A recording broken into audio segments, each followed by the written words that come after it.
Okay, good afternoon, everyone. This is Sanjeev Mota from B&K Securities. On behalf of B&K, I welcome all of you all to another extremely interesting session on our Fireside chat. We have with us Mr. Sachit Jain. He's the Vice Chairman and Managing Director of VSSL, Vardhman Special Steel. Welcome, Mr. Jain, to this chat, and thank you for giving us your valuable time. Thank you, Sanjeev. Happy to be here. Right. Mr. Jain, we also have Sailesh Raja, who's heads a sector, looks at the company as well. And the way we'll do it is I'll ask, initially start asking a few questions. Sailesh will ask slightly more detailed questions on the company. And if anyone has any questions, please do put it in the chat. We'll try and make sure that we ask those questions. So that's the format. So let me start, Mr. Jain. Actually, maybe something very simple on your own personal thing. While VSSL we'll talk about, but just wanted to know about your background, how you've kind of and how when you stepped into this company, what happened, why did you step in here? I think earlier you were in the textile side, right? So maybe you can talk a bit about that. Sure. My own good afternoon to all the audience who are here. Thank you for tuning in to listen to this Q&A with me. But yeah, so my own journey, I was born a professional. So my father was in the Indian Railways, and like any government child, we were told very clearly, both my brother, you have to make your own careers for yourself, and therefore studied hard, I was lucky, got into IIT Delhi, got into IIM Ahmedabad, happened to be a gold medalist there, joined Hindustan Lever from there, and then I got engaged to Suchita, the daughter of Mr. S.P. Oswal, chairman of Vardhman Group. And after my marriage, I joined Vardhman Group. So I jumped up from being management trainee in Hindustan Lever to executive director in Vardhman Textiles. And then over the years, 17, 18 years, directly working in operations, came to the head office, was part of the head office in Ludhiana. And in 2010, I took charge of the steel business because at that time it was a small division. It was felt this division does not have a future, and either we dispose it off or grow it. And as a family, it meant that somebody from the family should take direct responsibility. And I decided to step forward. I said, doesn't matter.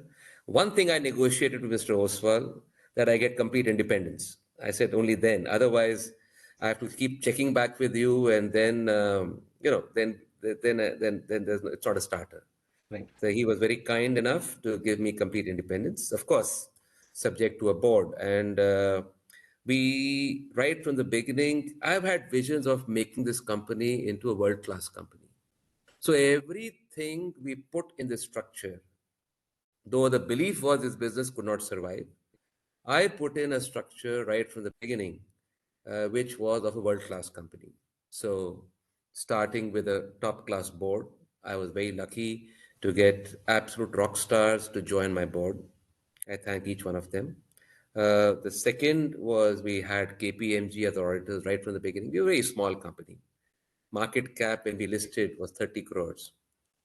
There's by no stretch of imagination were we expected to have a big four auditor, but we went in straight with KPMG. We had Grant Thornton for our internal auditor in the beginning.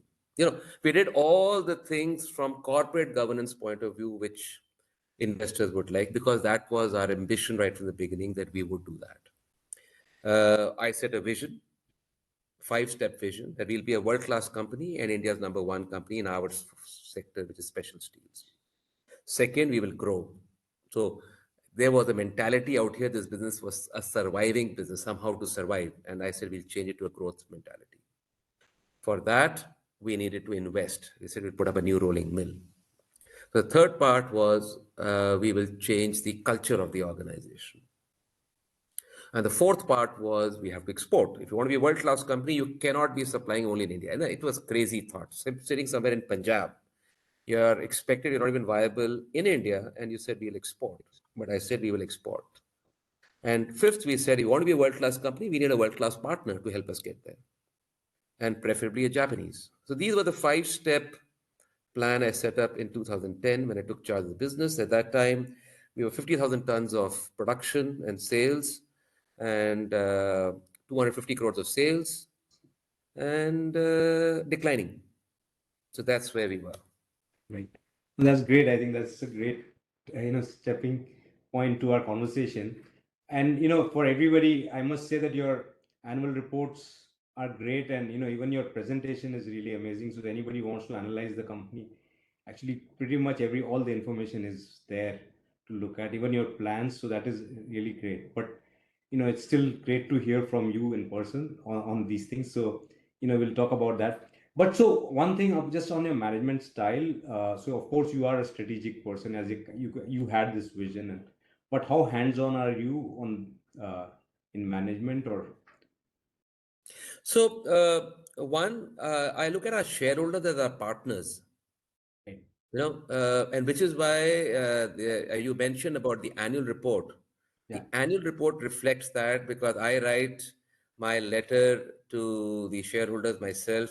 I share my personal experience, my journey, my thought process at that point in time. In one of the reports, I shared my dilemmas also that I'm thinking along these lines, because anybody who is part of our journey needs to know if I'm not very clear of where I'm going. They need to know that I see this crossroads, and or this is where we think we are going, and we are making good progress out here. Here we have not made good progress. These are the kind of things, chats, my thought process.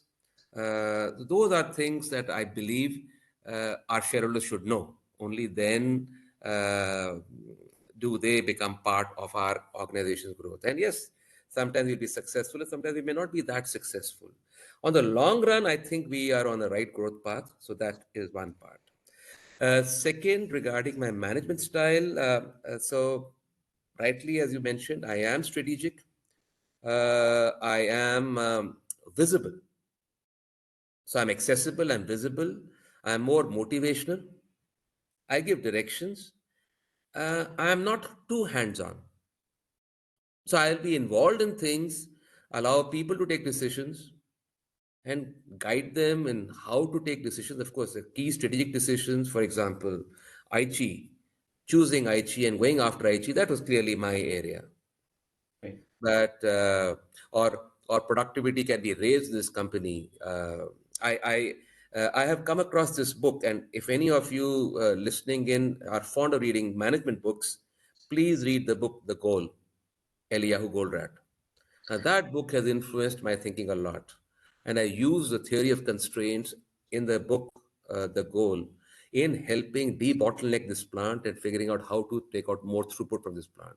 Very early on, I realized that in this plant, the only way to survive is you have to grow. Mm. And then basically, I challenged our people. What do you think where we can go? I believe in dreams. So we actually set out a dream project. We said, what are your dreams? And one of the dreams at that time people said, we were 250 crores of sales. And when you set somebody a target, somebody says, okay, next year target should be 250, 275 ho jayega, 300 ho jayega. You say more, the people will say, no, no, this is a competitive situation, competitors are this, you can't grow more than that. I didn't ask people to set targets. I said, what are your dreams? Now, dreams can't be, I'll grow 10%. Then people said, we want to be 1,000 crore company.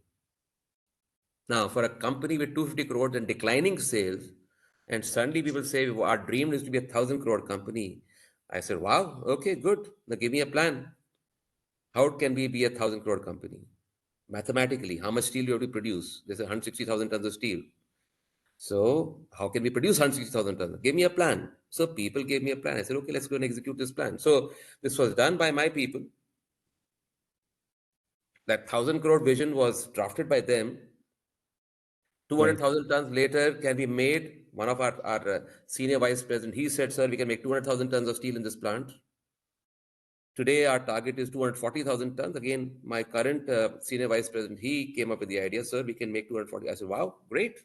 Right. So I'm not some great guy who understands how to make more, but Luckily, I have the ability to get my team together, and they come out with great ideas. And I listen. God has given me 2 years, and one of my strengths, I can catch a good idea.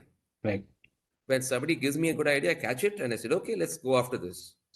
And I've been lucky that most of the ideas which were presented to me and which I said yes on came out right. And one or two mistakes that I had made, I was going after that. My board stopped me from taking that blunder. So my biggest blunder in 2014 I was going to make, and my board stopped me from making that blunder. So, those are the kind of things that, so my management style is more participative, more inspirational, motivational, and guiding, more as a guide, as an elder who's helping along, rather than somebody who's leading from the front. Okay, no, that's amazing. So coming to the industry, just for all of us who don't, special steel, when you call yourself special steel, we have, one of the large steel makers in India. What is this about? And in this special steel business, from what I understand, there are basically three players, right? Mukund, Sunflag, and you guys. And we import some special steel. What is it about these special steel like that is, what others can't Sure. do? Yeah. So, first of all, there are about 15, 16 players, not just these three players. And so, special steels that when we talk about are, it's not big steel, let me be very clear. So, big steel is the flat steels which goes into your car bodies or your white goods industry, you know. So, those are sheets of steel. The second area of big steel is construction steels, Saria, angles, channels, and so on. So those are the big steel companies. Special steel has several areas. It also includes very, very specialized steels like tool and die steels or steels for defense, steels for shafts. So those are separate areas. The segment we are present in, and special steels are roughly 5% of in any country, roughly 5 to 7, 8% of the steel of that country. Now, Right. within that, the segment we are in is automotive steel. Mm. So, our steel goes into the forging industry, which goes into the moving parts of automobiles. So, whether it's two-wheelers, cars, tractors, trucks, and moving parts like gears, connecting rods, crankshafts, pins, and so on. So those are the parts we move into. So roughly the size of this industry, roughly, okay, because it's very difficult to get exact numbers, is about 7 to 8 million tons a year. Right. Whereas the Indian market size is something like 130 or 140 million tons. So yeah, this is also about 5% roughly. Right. And I'll come to Aichi later, but I see that even Mukund has a tie-up with Sumitomo, for example. What is it about the Japanese, in terms of special steel? What do they bring on the table? Brother, Okay. you are I, used. I'm sorry? No, it's okay. Go ahead. Yeah. Okay. So, very valid question. So, when I started scouting for a partner, uh, there were two reasons why I scouted for a Japanese partner. One was as Vardhman Group. We anyway have a long experience with Japanese companies. In Vardhman Textile, our relationship with Japanese started in 1977.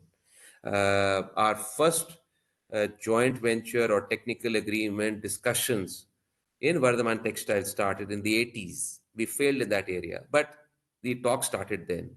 95 were the first joint venture with the Japanese company in spinning, then the technical assistance agreement in yarn and fiber dyeing, then in fabric dyeing, and so on. So, we have had several Japanese experiences. So I have seen that firsthand, and I've seen what Japanese, their shop floor orientation, their quality orientation, their process orientation is superb. And we are in that area. We are in the manufacturing area. So in these areas, Japanese are way better than other countries. Right. So this is one. Now, so this was one reason why looking for a Japanese. And second, in India, I asked what business are we in? So we are in the automotive steel business. In the automotive steel business, India is dominated by Japanese automakers, whether it's Maruti Suzuki, whether it's Toyota, it's Nissan, it's Honda, Yamaha, or Hero Honda at that point in time. And Kawasaki linked Bajaj. So it is a Japanese dominated market. So clearly, looking for a Japanese special steel maker made tremendous sense. And Aichi is a part of Toyota Group. So not only do you have a special steel company from Japan, it is directly in the automotive space, and it has an owner or a big daddy, which is a large auto company. So not only do you have access to a steel company, you also have access to direct know-how of how the automaker is thinking. So that is how Aichi made the best partner for us. And compared to other companies, as you rightly mentioned, all the Japanese companies are there. Sumitomo with Mukund, Daido with Sunflag, Sanyo with the earlier Musco, which is now Sanyo Steel, JFE with JSW. So all the Japanese companies are here. So the special thing for us is Aichi, which is a Toyota Group company, and we are seeing the benefits of that because already our material has started getting approved in Toyota, and we have started manufacturing and shipping goods for Toyota requirement. So this is something which is very, very big, which could not have been achieved but for Aichi. And this is one part of your question. The second part of your question was amongst the players. So when we say Mukan, Sunflag, and Vardhman, these three companies are at the top end of the automotive steel industry. Otherwise, the big players are JSW, Tata Long, there's Jaiswal Nico, there is SLR. So there are other companies also in this field. But the top three, and when I say top three, in terms of quality, reputation, product development, service, and so on, it's these three companies. So you are right partly in that there are three companies, because if I look at who are our competitors, I will name these two. And then some segment you will have Kalyani as a competitor, in some segment you'll have JSW as a competitor. So in different segments and different customers, you'll have different competitors. Sure. So I'll come back to Aichi later because a lot of interesting stuff, in fact, you've written there. But just to trying to understand, and again, looking from an analyst perspective, if I look at the company, I'm figuring out that there are maybe three key drivers I'm looking at. One is, of course, volume growth has to happen over a period, and you talked about growth. The other thing you've talked about enough, is that EBITDA per ton, for example, is about 7,000 to 10,000. That's the second thing. So we should not look at EBITDA percent, but look at as an absolute level. That's what I understand. I'll come to each of these points. And third is obviously the balance sheet part of it, which is return ratios and so on, that it shows up. But let's talk about volume. And currently we are almost reaching full capacity. And you've talked about the growth agenda. You've talked about Aichi coming in and so on. So what's the plan there, and how long does it take to kind of set up more capacity, or can things be outsourced for some time and so on? So if you can talk a bit about that. Yeah, sure. So we have two main strategies. One is what can be done in the existing plant, and two, what is after that.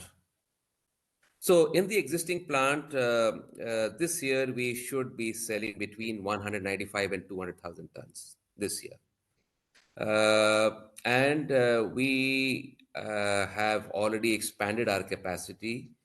Our melting is capable of more, and environmental approval is, we have done everything in place. So some work is going on in the rolling mill. So we intend in the next 2 to 3 years to reach about 230 to 240,000 tons of capacity. So there will be, from the current levels, about 15 to 20% growth in terms of capacity. So that is the growth that will happen in this location over the next 2 to 3 years. Then there is the phase, what will happen beyond this plant. Clearly, we have to go for a new plant. New plant has been on my agenda from 2010. So it's not new. Because right from the beginning, I was very clear we have to first optimize this plant and take it to its fullest potential. Of course, at that time, I'm not saying I could visualize we will do 240,000 tons. The maximum I could think was 120 to 140,000 tons. So we've already gone beyond what I could visualize at that point in time. So we've been lucky. So we intend to put up a new plant, which will be 500 to 600,000 tons. With that, the capacity of both the plants will be something like 850,000 tons. So something between, maybe it could reach a million tons. So between 800,000 tons and a million tons is, and that is a global size capacity of a good special steel company. So Aichi, our partner, is also 1.2 million. Ovako, one of the top special steel makers of Sweden, they are about a million tons. Timken in the US, they are about a million tons. So a million tons, give or take 200,000 tons, is about the size of an optimum size special steel company. So that is where our target is. Now, a new plant is not likely to come up before 2029 at the earliest. So anyway, for most investors, that horizon is beyond their horizon. Okay, except some HNIs might take a view 10 years later, but no fund can take that kind of a view. Okay, so very clearly for most companies, you should see the existing location, and then there's a strategy. What is in between these two? Will we stop at 230,000 tons, uh, or you will have an interim strategy? So we have two possibilities of an interim strategy. One is, of course, we will be looking at some possibility of outsourcing.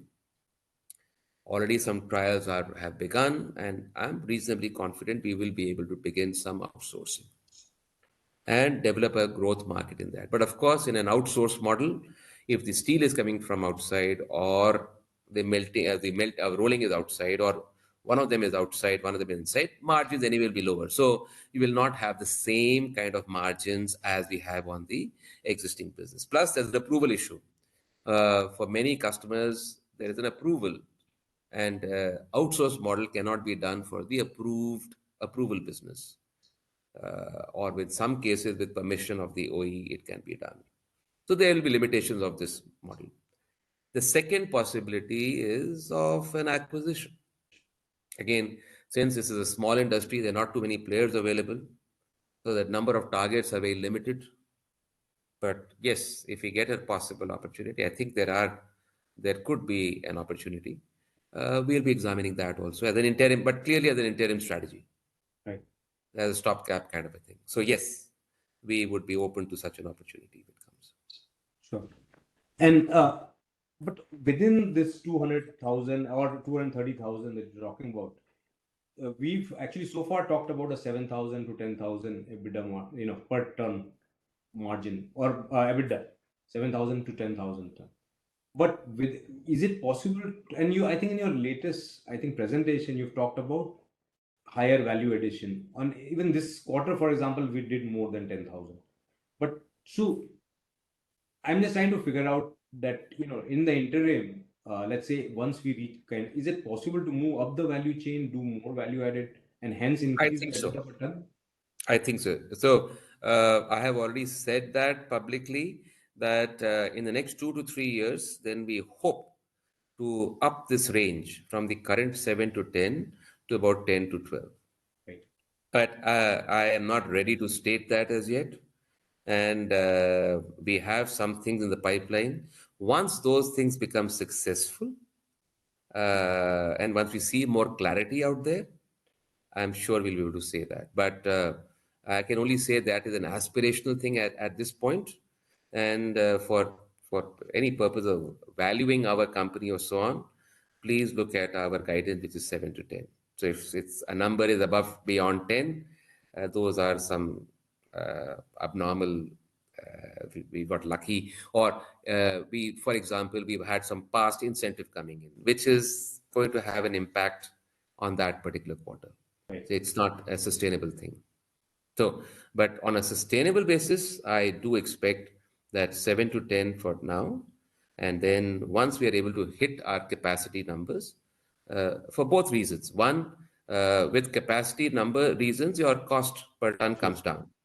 So there's a cost advantage out there, and then there'll be further a valuation advantage. So combination of the two, we expect to hit the numbers of 10 to 12. Sure. And And what? while we are talking about that, we are also very conscious of return on capital employed. So That's right. I was EBITDA coming to to that. capital employed, we are targeting at 25%. I mean, we got 25% last year. We crossed 25% last year, but that was an aberration. So we are very clear that our target will be 25%. I'm not saying that's a guidance. I'm just saying it's a target. Right. I will feel satisfied if we reach cross 25, and we can say sustainably, not cross once, but that we are sustainably, yeah, one odd year it will be lower, one higher, but on an average basis, if we are hitting constantly 25% EBITDA on capital employed, that will give me satisfaction. Then our target is in 2 to 3 years we should hit those reach those levels. Right. And you talked about this, 500,000 to more, even more capacity, and that I'm assuming once Aichi kind of is, because that once that whole market opens up, and you've talked about, you sitting on more OEMs table on your in your annual report, you've talked about it. So, what was Aichi going to play? So the capital that you are looking at, because that'll require a lot of funds, right? So is that where the Aichi is planning to increase the stake on the company, or how does that? So clearly, Aichi will be increasing their stake at some stage, and I don't think that increasing stake is linked to the new capacity. Hmm. Uh, Currently, they own about 11.4% in the company, and we have already agreed that at some stage they'll take the stake to maybe 20, 24%, something like that. But at the minimum, 20%, Hmm. but between 20 and 25%, it's some number out there, they intend to take their stake up. Maybe that'll happen once right kind of volumes start going, Hmm. or once we complete the 3 years, next 3 years agenda. So first 3 year agenda is already up. We are in the phase two, the second 3 year, because Japanese think 3 year plans. Right. So we are in the midst of the second 3 year plan. Hmm. Maybe at the end of this 3 year plan, but somewhere along that time, somewhere they will increase their stake to this level. Right. When we are talking of a new plant, uh, as of now, rough estimates, it'll cost us something like 15 to 1700 crores. Very rough. We haven't done detailed working, but let's say as a ballpark figure, let's look at a 1700 crore figure.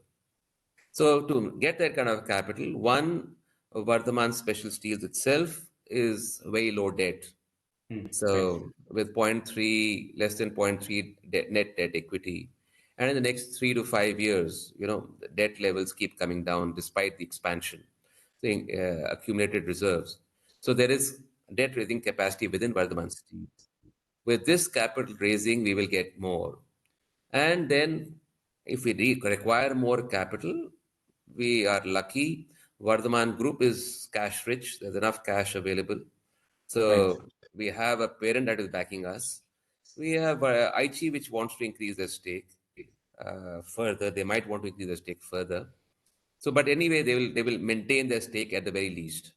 And I'm sure if need be, we can also do a QIP because of Aichi, there are other Japanese trading companies and other Japanese houses that might also want to come in and invest. Right. So we are already talking to a couple of such houses that if and when Aichi invests, they are going to be ready to come alongside. Right.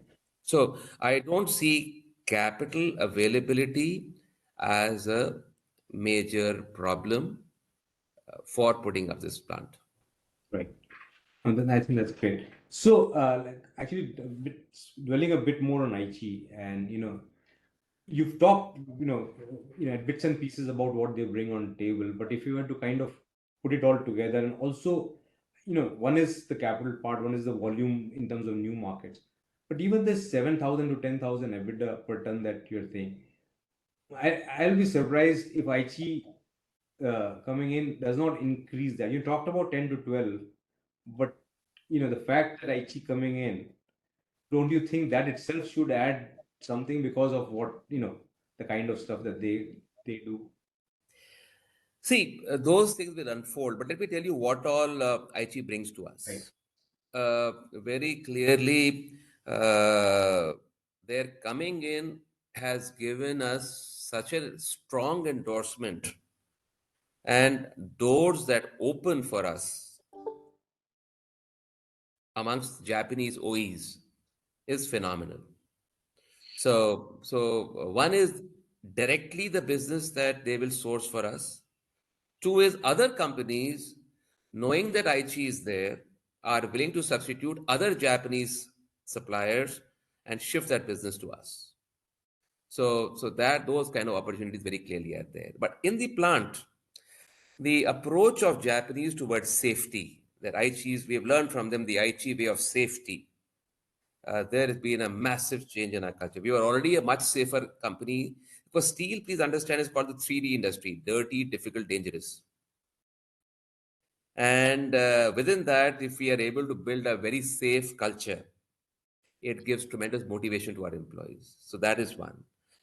We've understood from them the process of problem solving. I mean, we always knew how to solve problems, but they have taken us to the next level of how to analyze, look at data, and in a shop floor way, how to look at data, how to present data, how to draw inferences from that, and solve a problem from the grassroots once and for all, from the root.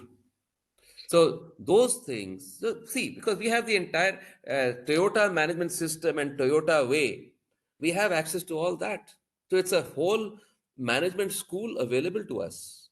Right. So that's the other part. And then technical know-how, because though they are our partners in some ways, but there's any area we have any questions or doubts and so on, those are things that they are open, their doors are open. You just ask.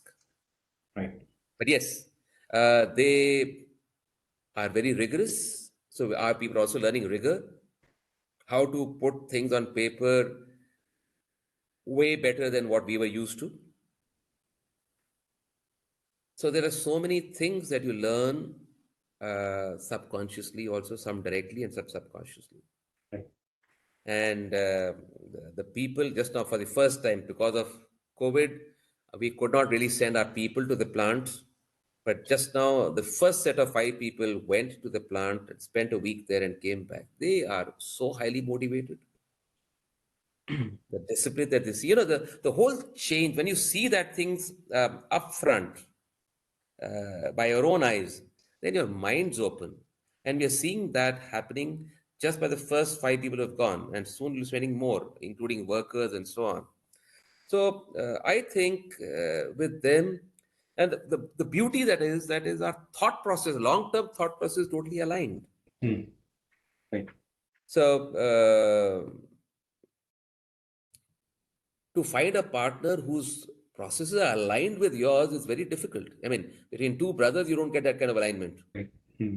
And here is two companies from different countries, and to have long-term strategies aligned is we are very lucky. And one thing about them is once they are your partners, then through thick and thin they are with you. Right.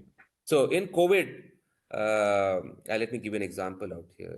When we took a decision at VSS that we will not lay off anybody, we will pay all workers, including our contractor workers, full. Aichi was very happy. I mean, they never told us that we should be doing that. Right. They didn't interfere. This is not their area. But they were very happy and they sent a message to me through my vice president in charge of international relations that please remember you have friends in Japan. Right. So if there is some difficulty you run into and that you can't handle, we are there. Right. So, and we had just started. It was just 6 months into the relationship. Our relationship had formally started only in October. And COVID hit us in March, and we were talking this thing in April or May. So we had hardly really started our relationship, And yet they had our back and they sent a message, don't worry, you have friends in Japan.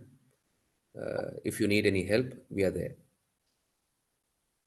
But one negative of of a Japanese company, and I'm just saying aloud, I don't know the answer.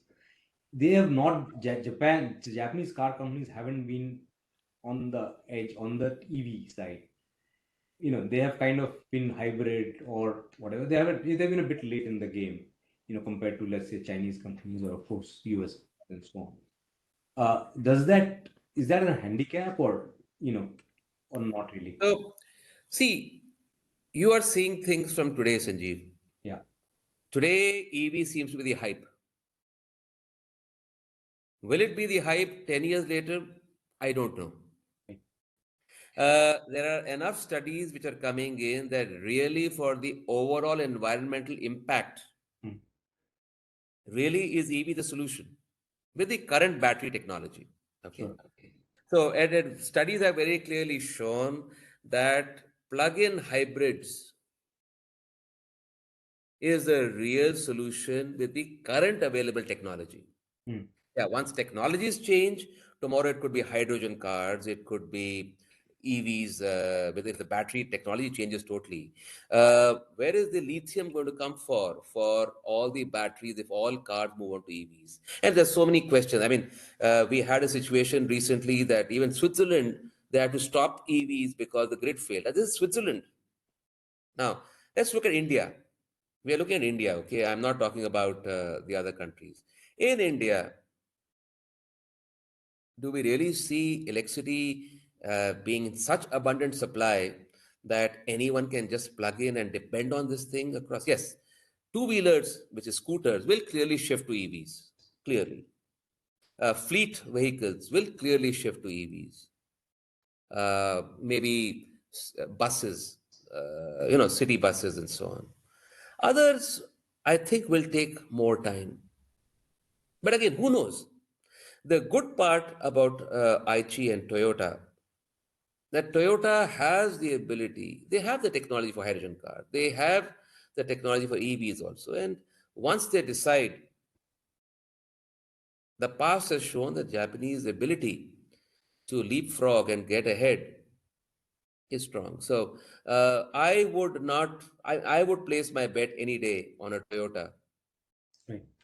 than many of the other companies. No, that's fair, but like in terms of EV, do you think your industry is going to change because of that, or you're already supplying some to Yes. directly to So EV? last year we supplied roughly 6% of our sales were to EVs.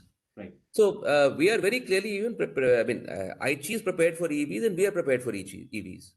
Right. As a steel player, we have to produce those qualities of steel, Right. and we are ready for that.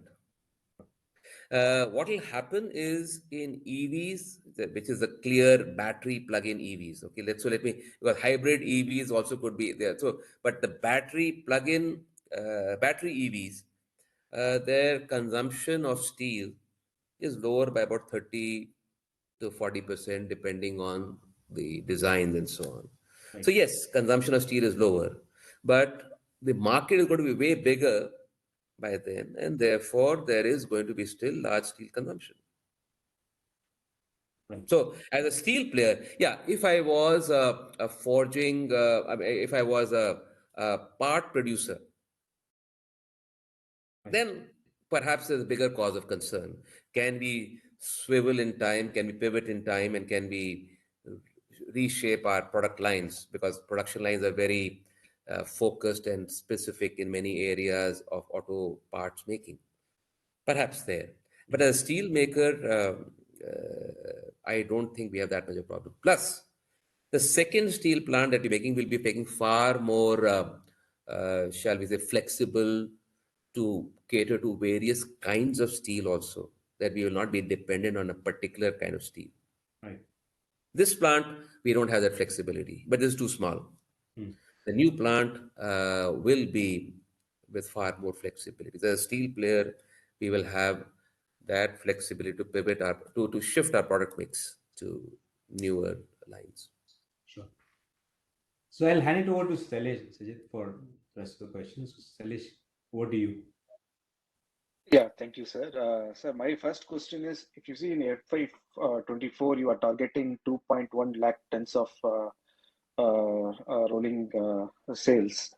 If you remove, say, 10,000 tons of exports volume, we are getting only 2 lakh tons. And when we compare it with FY 23, the growth is very, very minimal. Whereas we are expecting next year, the industry, PV and CV is going to grow much stronger actually. So are we expecting some market share loss? Uh, Okay, so the way I see it as a small player like us, we don't really focus too much on market share. So we focus on our customer share.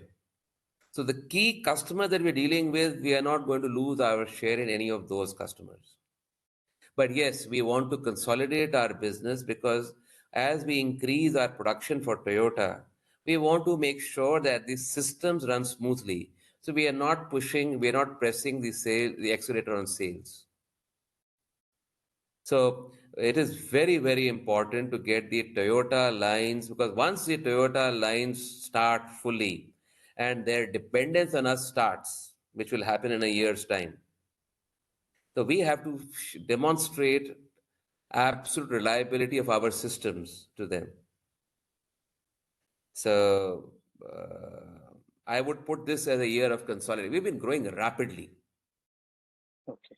So this year, I would say, would be perhaps a year of consolidation. It's always good to Yeah. consolidate, rest, see your systems are in place, and get ready for the next growth. And if you look at last year, we grew from 173,000 tons to let's say 200,000 tons. So it could well have been if we had grown from 173 to 190 this year, and then 210 next year, no such questions would have been raised, right? Yeah.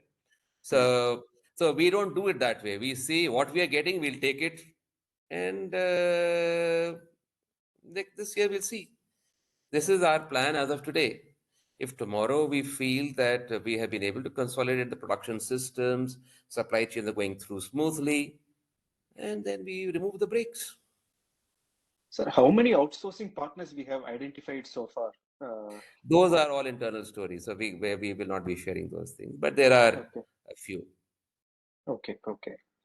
So also recently you mentioned in And the let me call. explain why we have more than one. Because Okay. different companies have different capabilities, and therefore we will need more than one. So Mm, there will be some partners for billet buying, mm, and for approved sources there'll be some billets which will be coming from approved sources. Because if you're selling to a company which has approval based, you can buy only from an approved source. yeah. And then there are certain steel that we'll be buying, which will be cheaper. We'll buy from non-approved sources Mm. for businesses which don't require approval. Mm. And for rolling, again, there'll be various partners depending on the size you have to roll and their quality capabilities and so on. So there'll Okay. be multiple partners. Okay. So it's not easy to manage that. Let me be clear. So that is why, in fact, I've asked my daughter to take responsibility of this project. So she'll be taking the responsibility. She'll be personally responsible to make sure that we have a proper strategy for the outsourcing model, Okay. Sir, which will also take a year to develop and so on. So we are doing all this to prepare ourselves for growth. okay. Sir, recently you mentioned in the call when there will be a capacity constraint in FY 26. So you will be focusing more on value add product or high margin business and exit from low margin commodity business. So how easily we can ramp up the value add products? See, that is already happening. And as and when we have capacity constraints, we will keep knocking off some of the other products, maybe shift that to the outsource model Mhm. or knock it off completely. Okay. So what is the difference in EBITDA per ton for the commodity versus the value add product? Suppose if We, products we, generate, we don't sir, share those no, sir, numbers. not exact number, sir. Suppose say if it is less than 7K is considered as commodity, above 7K per ton is considered as There's, value there's, add. there's How no did you such differentiate? There's no such thing, but yes, in general, you are right that a more commoditized product would have a lower margin because it is easily substitutable. Okay. Yeah. Okay. So in EV, as lighter weight of special steel is required, so it means lower consumption of raw material. So when you compare it with ICE engine, so what is the difference in terms of realization and EBITDA will be getting?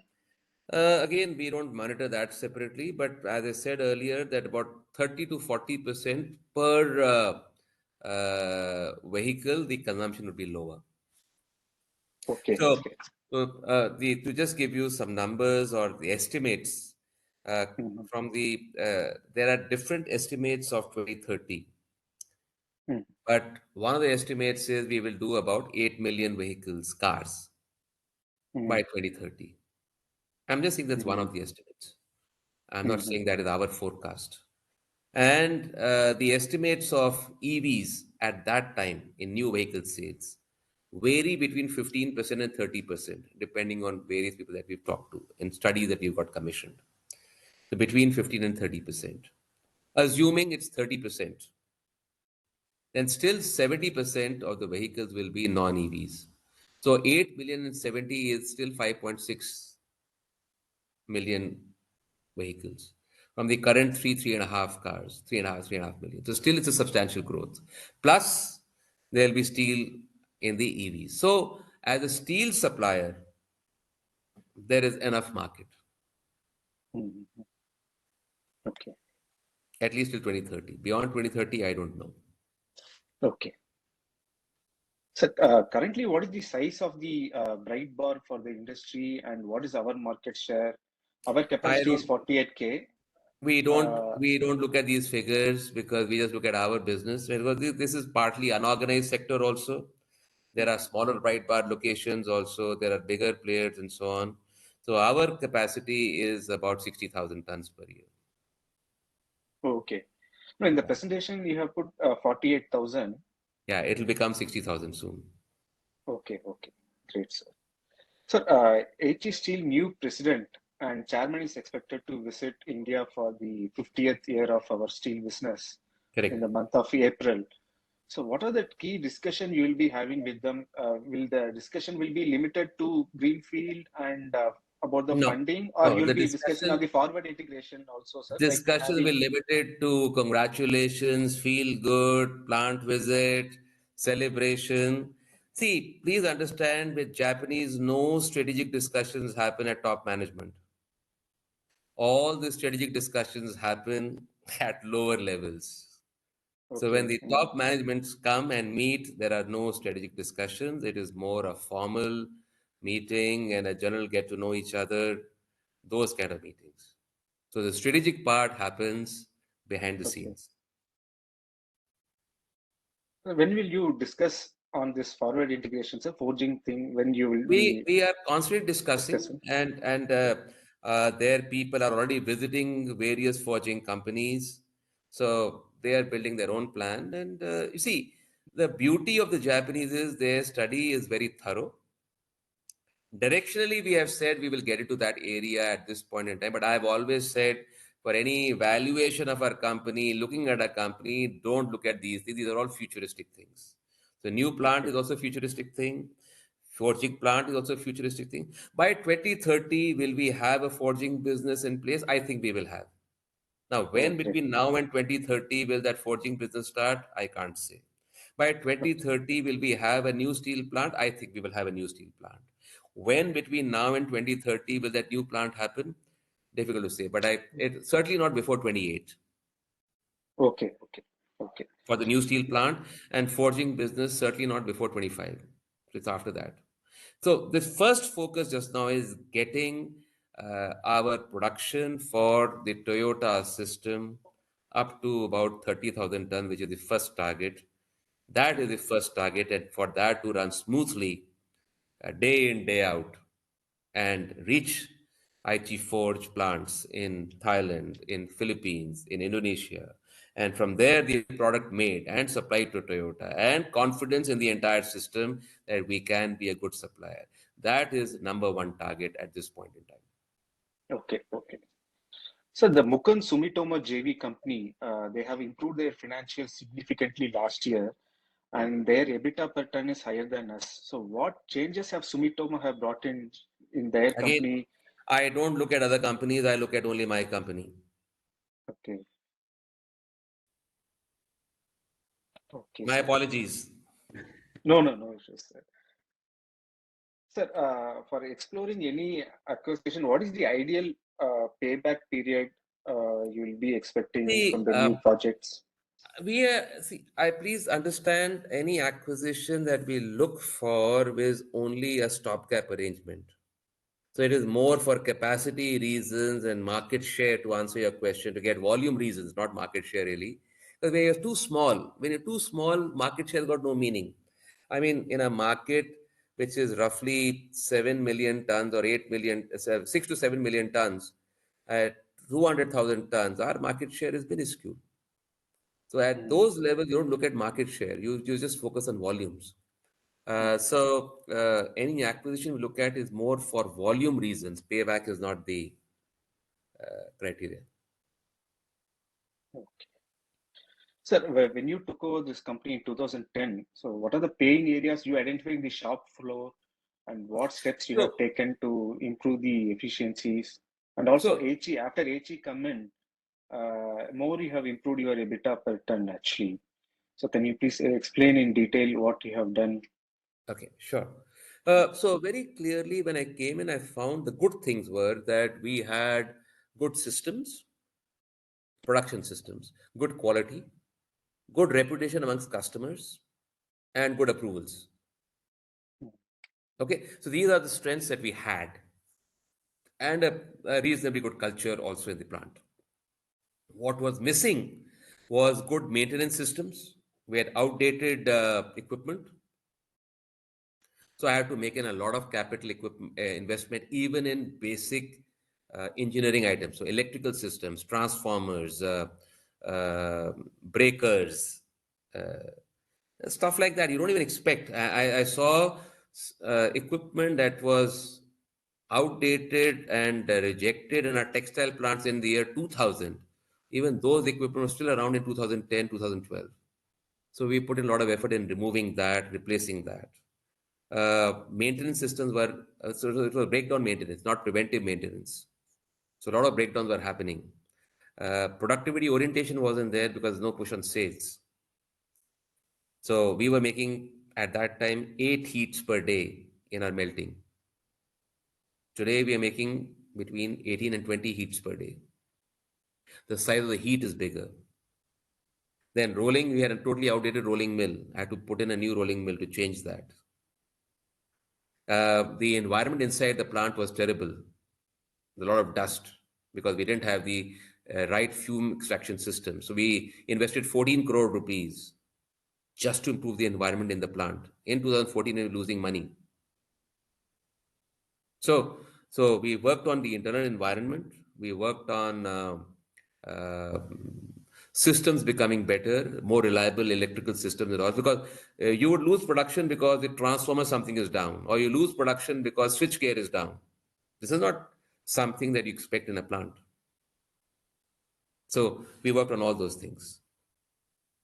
And So, with productivity, we focused also on power factor. Just simple things like power factor. We had a low power factor. You're losing heavily on power because of power cost. So we improved that. We improved on sequence.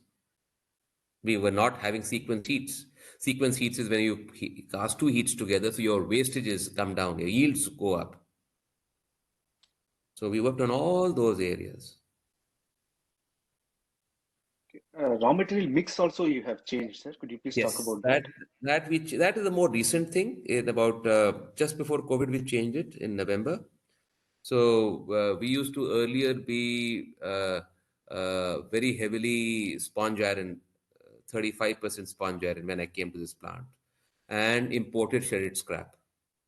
So we've reduced sponge iron content drastically. So I don't like having sponge iron in my plant. So more gas-based DRI that we buy. But even there, the quantity has been reduced drastically. And we've shifted more to local scrap. Okay. Within local scrap also, there is turning and boring, which are cheaper. So we've gone to those also. So we keep, and prices vary, so we keep modifying our raw material. But the big changes are sponge iron almost eliminated, uh, replaced with gas-based DRI largely, and that too significantly reduced. And imported scrap uh, reduced drastically, more to local scrap. Those are the big Okay. changes. So can you please talk about the product price determination? It is purely based on demand and supply, and also the commodity prices. How it is differentiated from value add product? Can you please talk about that? No, so basically, because all our products are linked to OE prices. So whether it's a commodity product or value-added product, everything is in the automotive sector, and all prices are determined by the OE settlements. So there's Okay. nothing in our product portfolio which is market linked. Mhm. Now, the OEs in their settlements look at various factors, including market prices, cost of scrap and raw material, and the bargaining position at that point in time. Mhm. So all those factors are taken into account, which settle the prices. So, Okay. and once prices settle, typically once one OE, one of the large OEs settles a price, the other OEs follow the same price. For example, this time Tata Steel settled a price of 1750 rupee reduction Mhm. in H2. Mhm. Maruti has accepted that. And so also we are sure, we feel Mahindra and Mahindra will accept that, and then Ashok Leyland will accept that. Then hopefully Bajaj will accept that, and then hopefully Hero will accept that. So normally it is an industry to industry negotiation. It's a very strange kind of animal. So once a OE decides a price increase or a reduction, then they pass on the same to every supplier.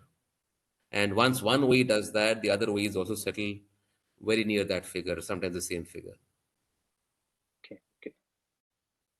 So currently imports is closer to 1 million tons. So what are the major regions from where India is importing currently?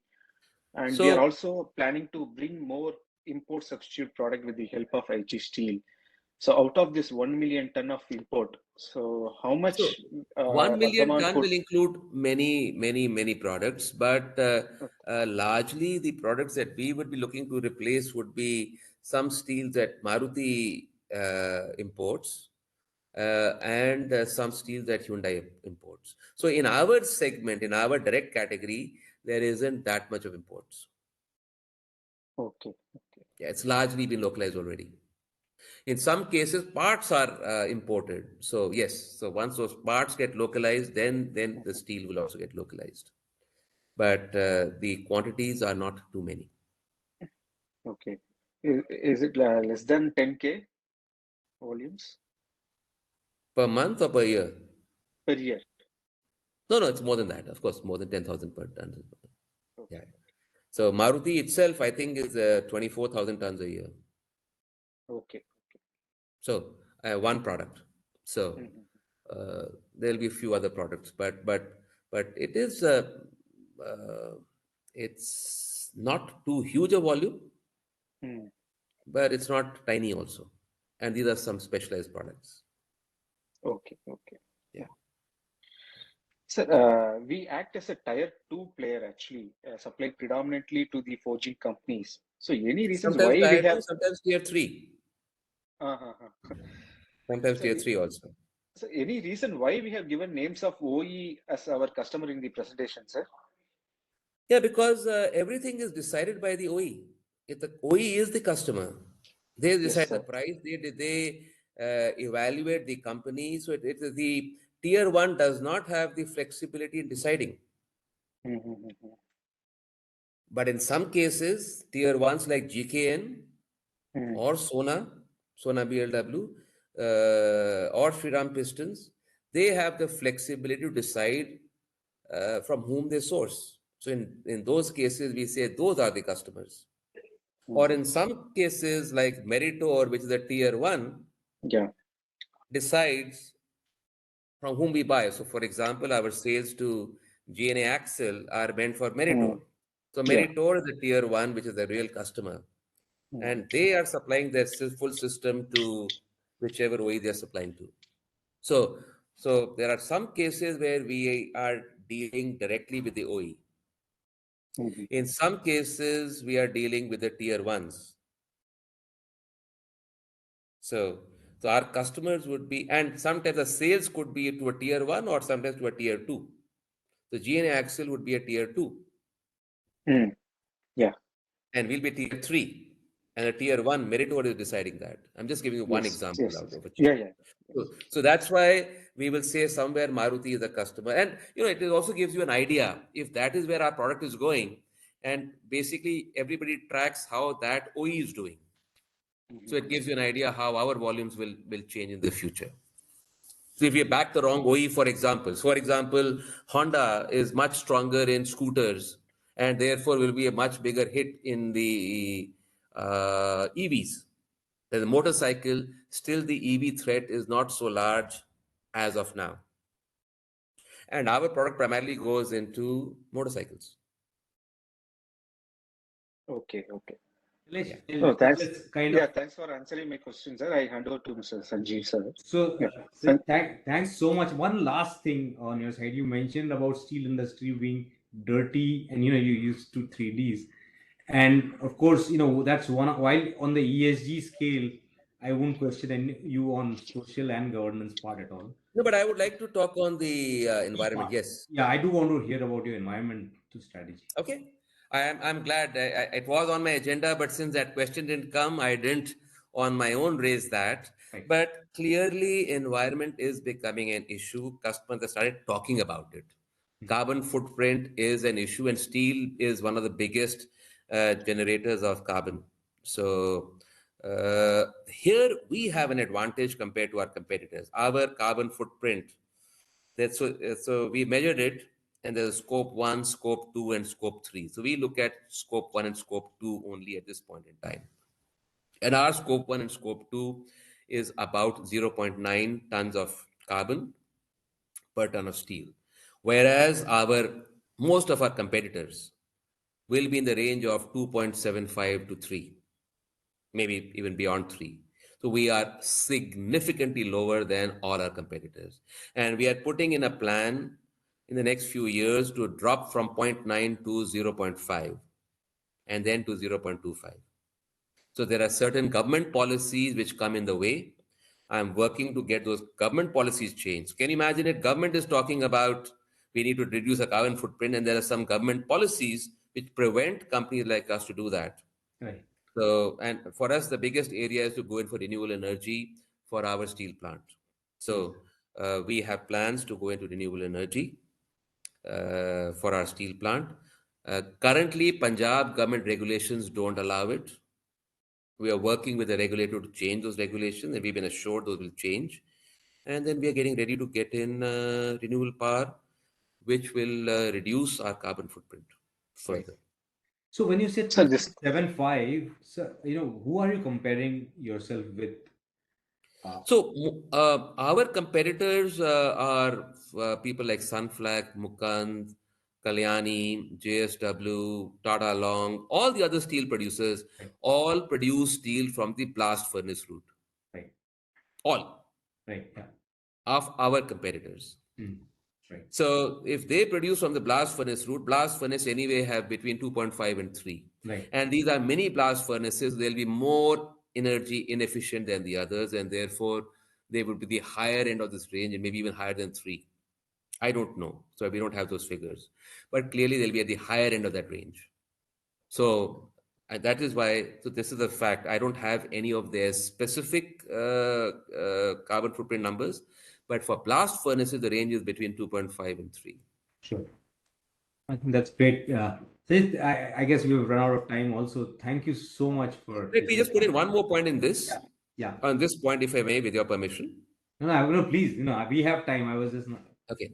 Now, very recently we had a visit from a top Maruti technical person, Hmm. and they are now talking about the steel complete cycle. So they are talking of circular economy out there, that how much scrap they are generating from Maruti, Right. and how much can be sent to steel producers, Right. and then how much steel can come back from them. Mm. So Right. this is the question they're already asking us, because Maruti is one such company that is putting up scrapping plants, they're putting up shredding plants across the country. And they will be calculating these figures of how much scrap they are generating, which is going to, so it becomes a circular steel economy. And we are very well poised to be part of that circular steel economy. That's great. Sajid, also, I just wanted to mention while we have some people on the chat that we are organizing the plant visit on 27th. So whoever would like to, we already have some interest, but whoever wants to join, please do join. It'll be great, I think, to see the plant. And I'm hoping you'll be there as well, Sajid. So 27th of February. yeah, Yeah, I'm here. yeah, great. I'm there. Okay. Okay. Thank you so much. And if you are coming, one thing you also need to know, we have planted a forest, a 5-acre forest of 53,000 trees, Mhm. right in the heart of industrial area, and Right. it's coming out very well. And this year onward, we're going to plant more forests, and we're seeking more land from the government. We plan to plant about 1,000 acres of forest in Punjab. Again, part of our CSR, part of an ESR, and part of helping in the environment and reducing the carbon footprint further. Right. Okay. That's great. All the best, and thank you so much, Sajid. Thank you so much for having me here. Thank you, sir. Bye bye.